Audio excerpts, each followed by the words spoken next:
Have you ever felt the weight of silence, as if the world suddenly withdrew its applause and left you face to face with yourself? In those moments, most of us reach for noise, a screen, a distraction, another voice to drown out our own. But what if silence is not emptiness? What if it is the doorway to strength, clarity, and freedom? For centuries, the Stoics walked this path, not as statues in marble, but as humans under pressure.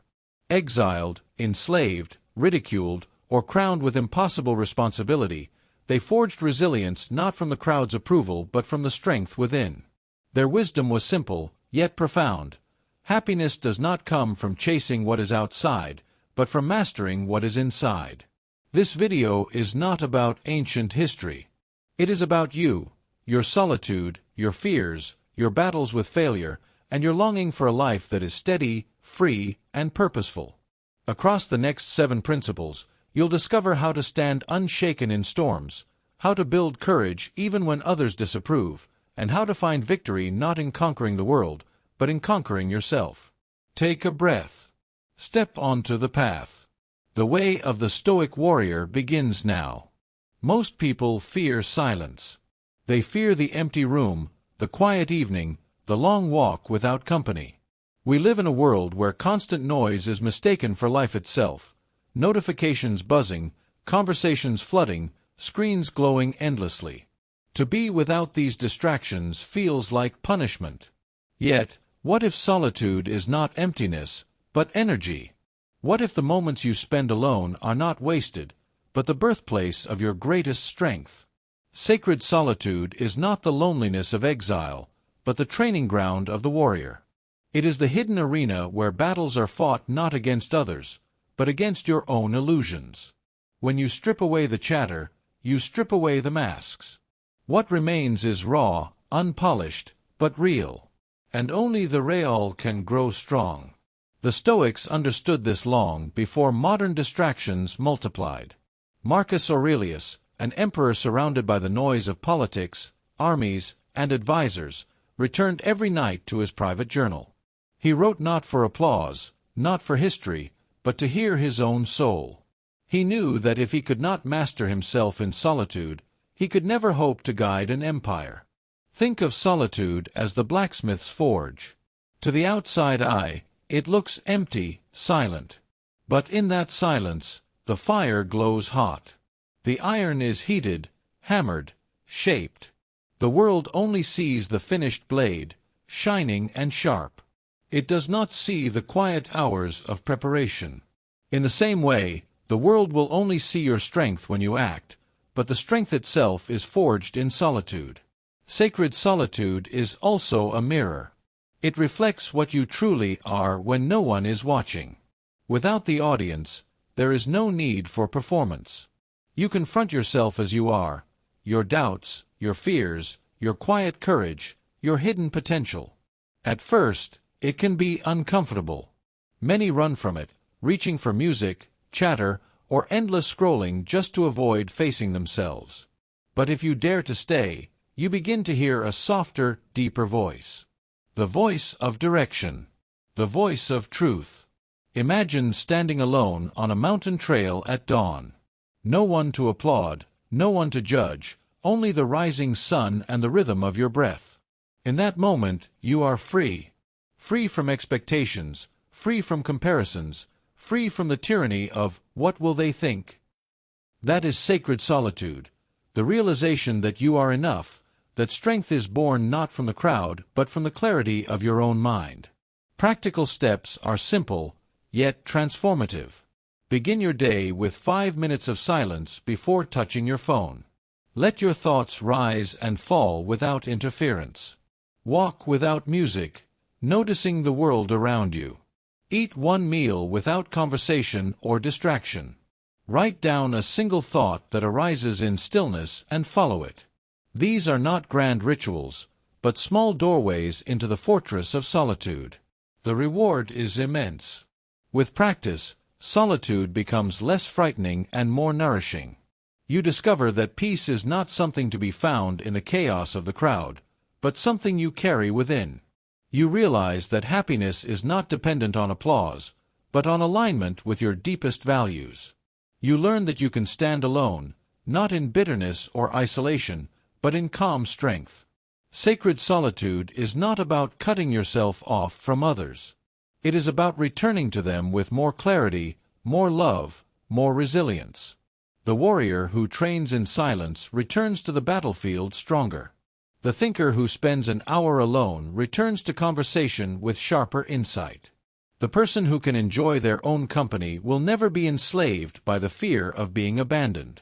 In a world that glorifies noise, the act of embracing solitude is revolutionary. It is an act of courage to face yourself without distraction. It is an act of wisdom to see silence not as emptiness, but as a resource.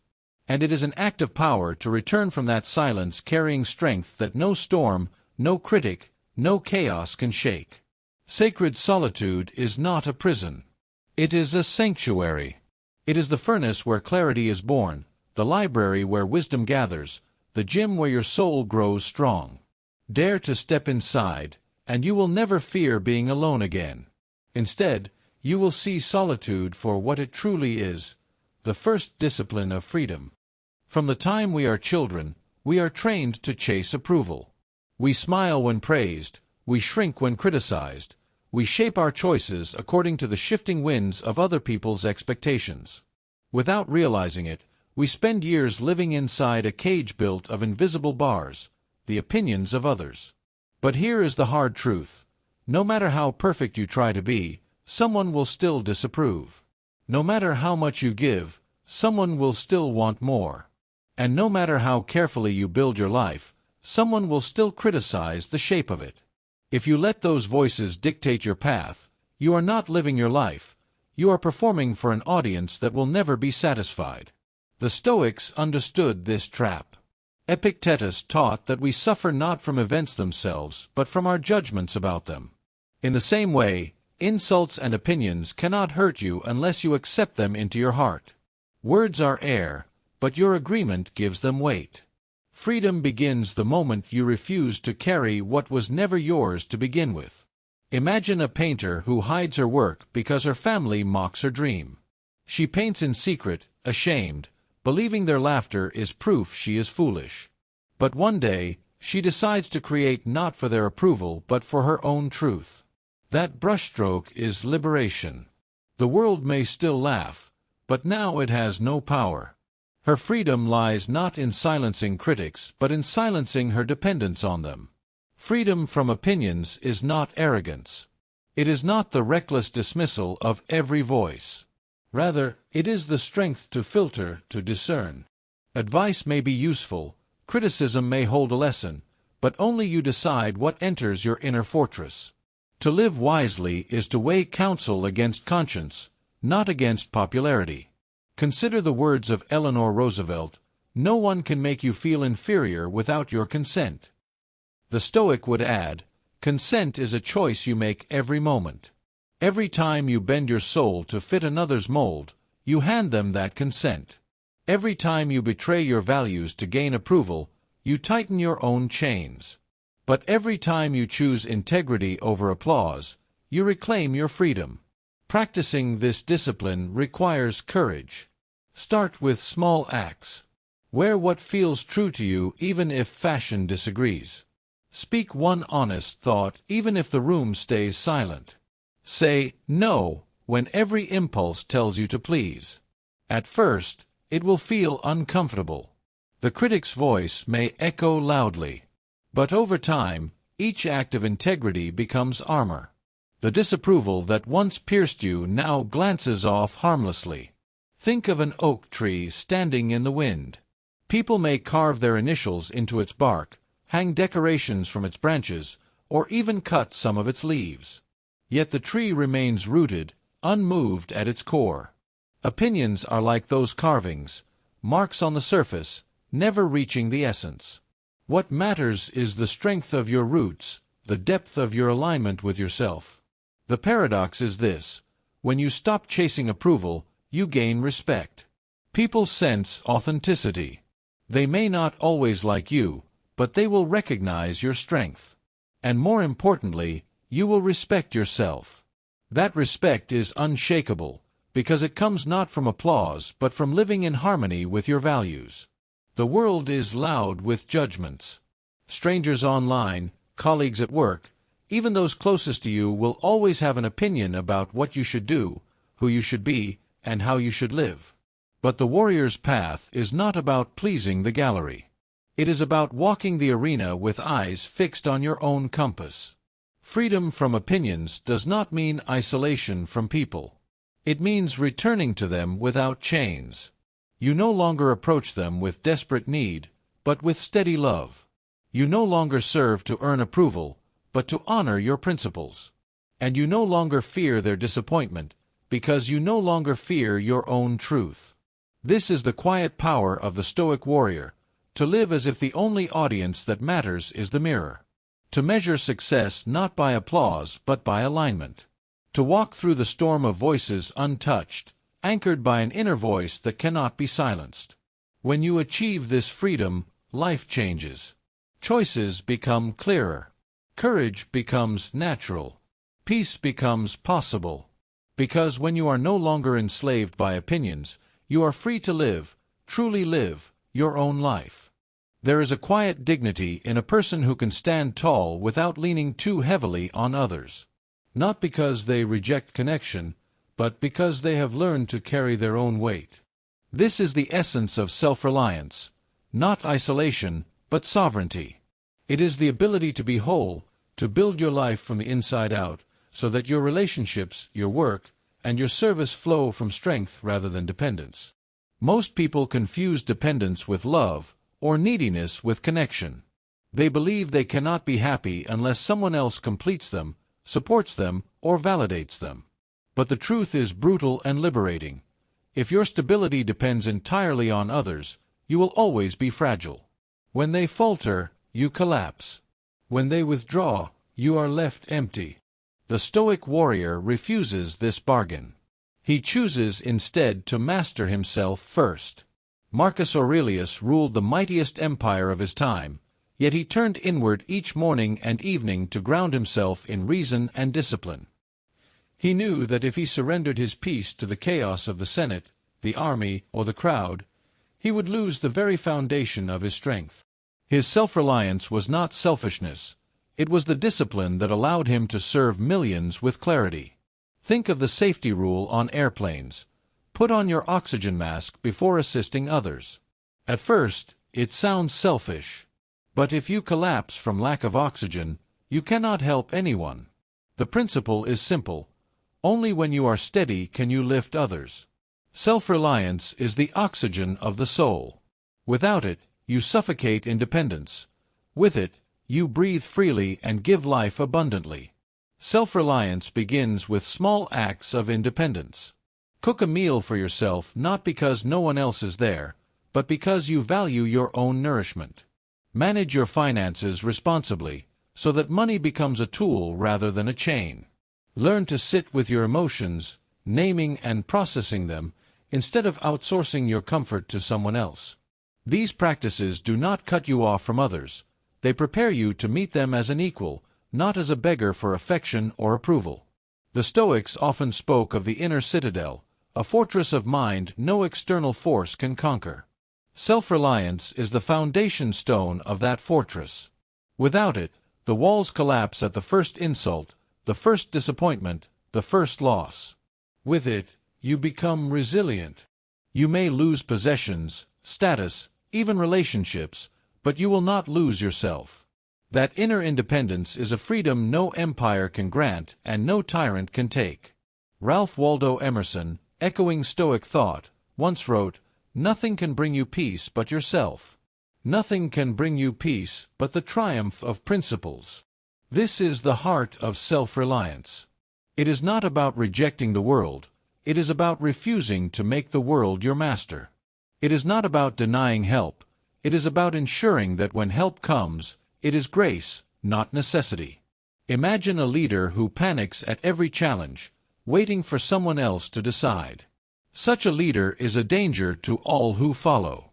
Now imagine a leader who first steadies himself, consults his principles, and then acts. The difference is not in charisma but in reliance. One leans outward, desperate for rescue. The other stands inward, grounded in clarity, ready to act. Self-reliance also deepens love. When you no longer cling to others out of fear, you can love them freely. You no longer ask them to complete you, but to walk beside you. You no longer burden them with your fragility, but offer them the gift of your strength. Relationships built on dependence collapse under pressure. Relationships built on self-reliance endure, because they are rooted in abundance, not scarcity. To practice self-reliance, start with one area of your life where you lean too heavily on others. Do you rely on friends to make every decision?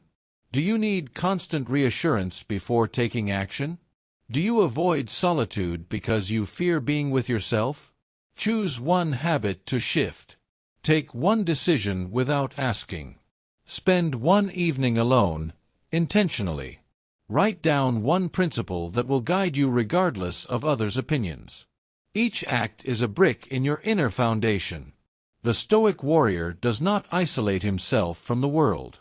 He enters it with steady feet and open hands. He does not demand rescue, but he offers strength. He does not cling out of need, but he connects out of choice. This is the paradox of self-reliance. The more you depend on your own clarity and courage, the more capable you are of truly serving and loving others.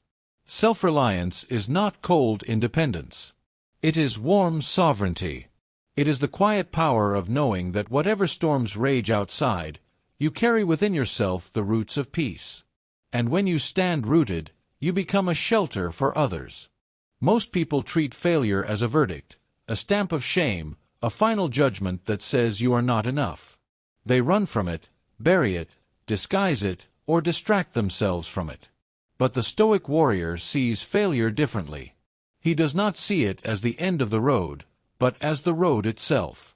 For him, every setback is a classroom, every mistake a lesson, every wound a form of tuition. Failure is not exile, it is enrollment in the university of life. Thomas Edison once said, "I have not failed.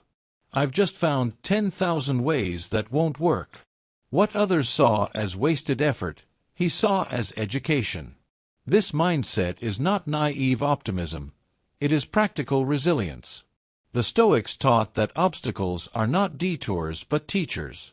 Marcus Aurelius wrote, "The impediment to action advances action. What stands in the way becomes the way." In other words, the very thing that blocks you becomes the material for your growth. Imagine a blacksmith shaping iron. Each strike of the hammer seems destructive. Sparks fly, metal bends, heat blisters. Yet without these strikes, the iron remains raw, brittle, useless. Failure works the same way. Each blow that life delivers shapes you, tempers you, strengthens you. To resist failure is to resist your own transformation. To embrace it is to allow the fire to refine you. Consider the young athlete who loses race after race. Each defeat stings, but each one reveals a weakness: poor endurance, lack of focus, weak technique. Instead of quitting, she studies her losses. She trains harder, sharpens her discipline, learns patience. By the time she wins, the victory is not luck, it is the sum of every failure she endured. Her medal shines not in spite of failure, but because of it. This is why the Stoic warrior does not run from failure. He sits with it, studies it, asks it questions. What did I control? What was beyond me? What can I do differently next time? He treats failure as a teacher, not a tyrant. The world says failure defines you. The Stoic says failure refines you. Practical exercises make this real. After every setback, conduct a failure audit. Write down, what was fully within my control? Where did I rely too much on chance, opinion, or others? What hidden strength did this experience reveal? What assumption was proven false? This practice turns pain into knowledge, chaos into clarity. It transforms the sting of defeat into the seed of resilience. Over time, You build a private library of wisdom that no success alone could have given you. The world worships flawless victory, but it is a fragile idol. One success can crumble under the weight of the next failure. But the person who has learned through countless setbacks carries a different kind of power, an anti-fragile power. Each time he falls, he rises sharper. Each time he breaks, he rebuilds stronger. This is the hidden advantage of the Stoic warrior. Others quit, he learns. Others despair, he adapts. Others collapse, he becomes unshakable. History is full of such examples. Seneca was exiled from Rome, stripped of his position, mocked by enemies. Instead of breaking, he wrote some of his greatest works in exile. Epictetus was once a slave, beaten and humiliated, yet he transformed his suffering into timeless wisdom. These men did not escape failure, they mined it. They turned setbacks into scripture, pain into philosophy. Failure, when embraced, humbles the ego but strengthens the soul. It strips you of illusions, forcing you to see reality clearly. It reminds you that you are not invincible, but you are adaptable. It reveals that strength is not about never falling, but about rising every single time you do. The next time you stumble, resist the reflex to hide or to numb the pain. Sit with it. Face it. Ask it to teach you. Write down its lessons. Carry them forward. Every failure is a page in your private textbook, written in fire and sweat. The Stoic warrior understands that failure is not a scarlet letter but a badge of apprenticeship. Each mistake is proof that you dared, that you tried, that you moved. And with each lesson, you grow less fragile, more disciplined, more free. Failure is not the end. It is initiation. It is not shame. It is education. And when you treat it as your private university, you graduate into a strength no storm can destroy. Every warrior knows the value of a fortress. In times of peace, it stands silent, a symbol of strength. In times of war, it becomes a sanctuary, a line of defense against chaos. But the Stoics spoke of a fortress not made of stone or steel. They called it the inner citadel. It is the unshakable part of the soul, the place no enemy, no loss, no insult can penetrate. Building this fortress is not about hiding from the world, but about meeting the world with unshakable stability. Too many people live like houses built on sand. When fortune smiles, they flourish. But when storms arrive, when money dries up, friends betray, health falters, their foundations crumble. They panic, they despair, they beg the world for rescue. The Stoic warrior builds differently. He lays stone upon stone, principle upon principle, until within him rises a fortress that no storm can wash away. What are these stones? They are not possessions, titles, or achievements, for those can be taken. The foundation stones of the inner fortress are virtues: wisdom, courage, justice, temperance. Each time you choose discipline over indulgence, you add a stone. Each time you act with integrity when no one is watching, you reinforce the wall. Each time you master your anger instead of letting it master you, you strengthen the gate. Slowly, brick by brick, the fortress rises. Marcus Aurelius, burdened with the weight of an empire, returned daily to his fortress. In his meditations, he reminded himself, you have power over your mind, not outside events. Realize this, and you will find strength. He understood that to depend on external stability is to build on sand. The only fortress that lasts is the one within. Picture two men. The first is wealthy, admired, surrounded by friends. But his peace is fragile. A rumor can shatter him, a market crash can ruin him, a betrayal can hollow him out. The second man owns little, lives simply, and yet carries himself with calm. Insults do not rattle him, loss does not break him, loneliness does not consume him. His fortress is invisible, but indestructible. Which man is truly rich? The Stoic path to building this fortress begins with training the mind. Start by watching your thoughts as if they were visitors. Do not accept every thought as truth. When fear arrives, examine it. Is it warning or illusion? When anger knocks, question it. Is it justice or pride? By filtering your thoughts, you guard the gates of your fortress. Then, practice voluntary hardship. Sleep on the floor when you could sleep in comfort. Fast when food is abundant. Walk in the rain without complaint. These small exercises remind you that comfort is not your master. They strengthen your walls so that when real hardship comes, it cannot breach your defenses. Finally, root yourself in principles, not outcomes.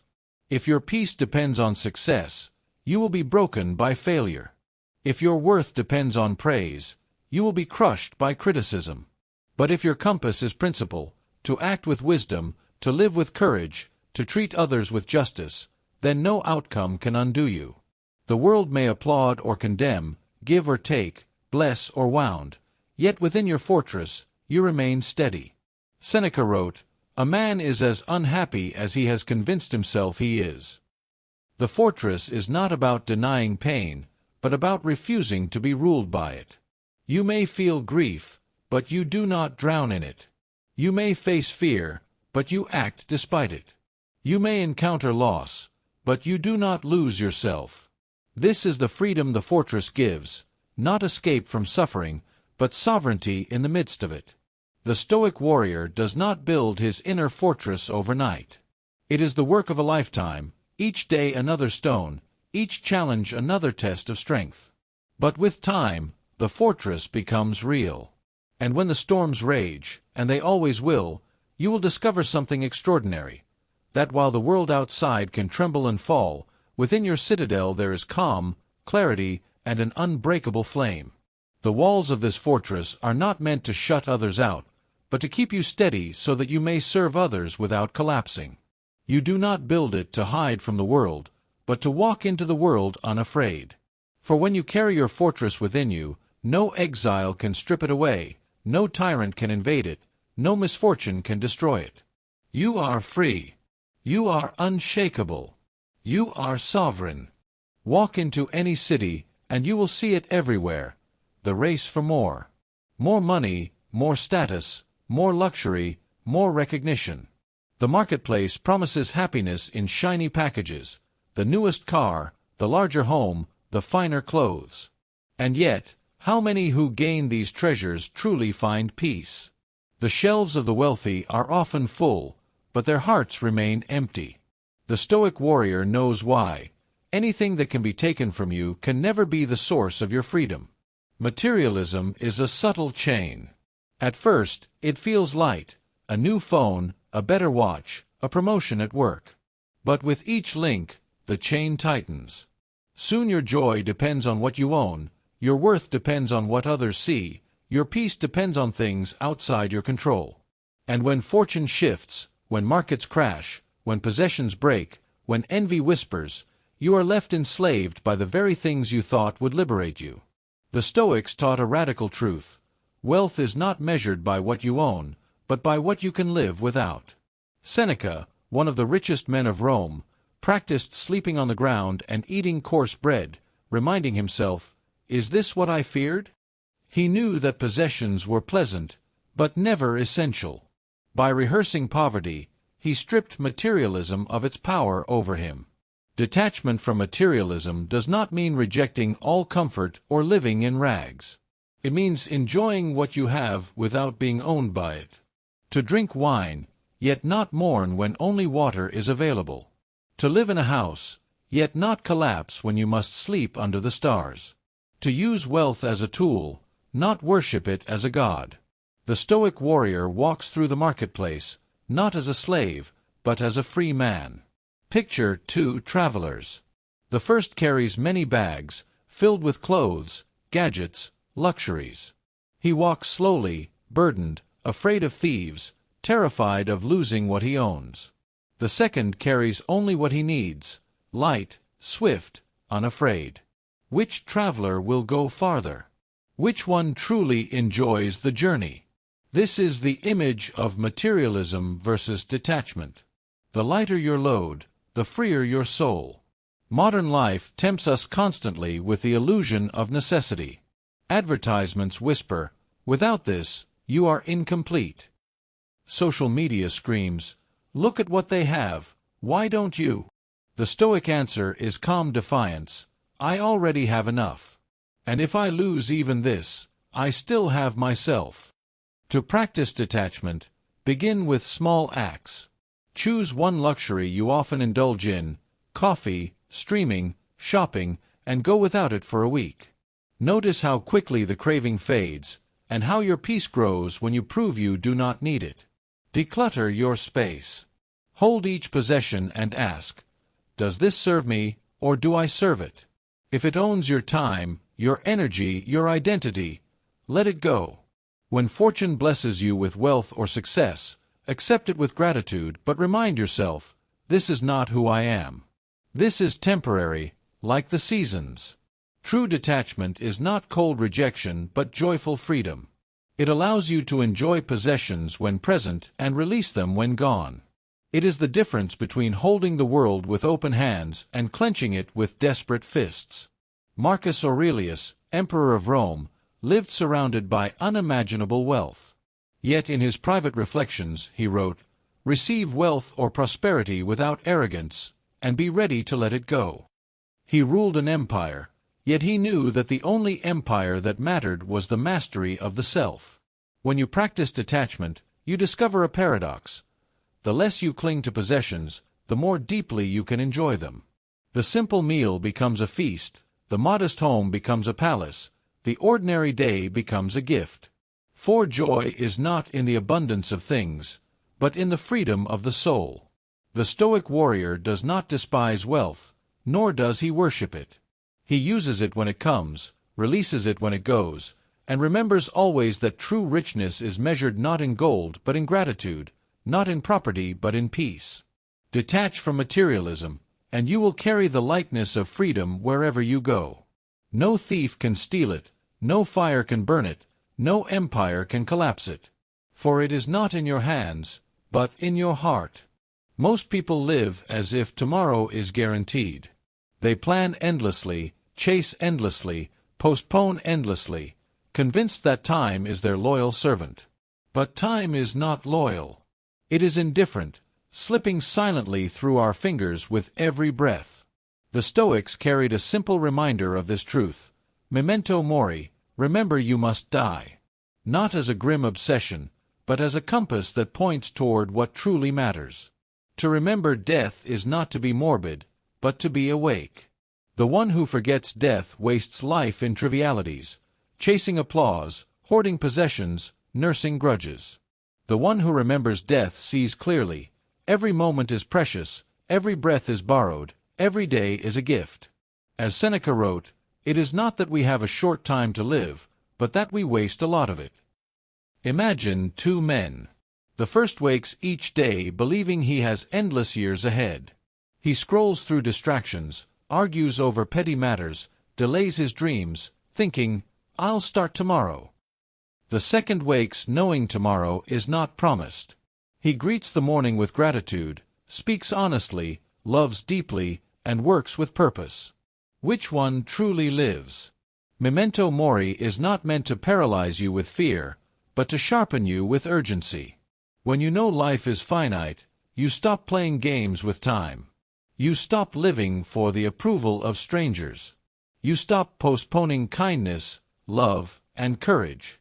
You stop sleepwalking through your days. You live awake. Marcus Aurelius, ruling the greatest empire of his time, reminded himself daily, "You could leave life right now. Let that determine what you do, say, and think." If even an emperor, with armies at his command, bowed to the brevity of life, how much more should we, who hold far less power, embrace this truth? Death is not the enemy, it is the mirror. It reflects what matters and what does not. Wealth, status, and possessions fade. Quarrels, gossip, and grudges dissolve. What remains are the choices you make each day. Did you live with integrity? Did you love without hesitation? Did you pursue what is meaningful? When death arrives, and it will, These are the only questions that matter. To practice memento mori, start small. Pause once a day and ask, if this were my last evening alive, how would I spend it? Do not waste the answer. Write a letter to someone you love. Begin the project you have delayed. Speak the truth you've buried. Let each act, however small, be a declaration that you did not take this day for granted. Memento mori also dissolves fear. We tremble at rejection, failure, embarrassment, as if these were fatal. But when you remember death, such fears shrink. What is an awkward moment compared to the silence of eternity? What is the risk of failure compared to the greater risk of never trying? To live with death in mind is to live with courage in heart. The Stoic warrior walks through life with death as a companion, not a shadow. He does not know when the final day will come, but he knows that when it does, he will meet it without regret. For he has lived fully, spoken honestly, and acted bravely. Death cannot steal from the one who has already lived awake. So, remember, you are mortal. Not to despair, but to rejoice. Each sunrise is a bonus. Each breath is a miracle. Each moment is a chance to choose wisely.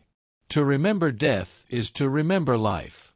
When your final hour comes, may you not beg for more time, but smile knowing you used well the time you had. For the warrior who lives with memento mori does not merely die well, he lives well every single day. We have walked the 7 disciplines of the Stoic warrior: solitude as strength, freedom from opinion, the steadiness of self-reliance, failure as teacher, the fortress within, the courage to disappoint, and the mastery of self. Each principle is not a theory but a practice, a daily choice, a step you take even when no one is watching. Walking alone does not mean isolation. It means freedom. Rising alone does not mean pride. It means strength. Winning alone does not mean you abandon others. It means you return to them with more clarity, love, and resilience.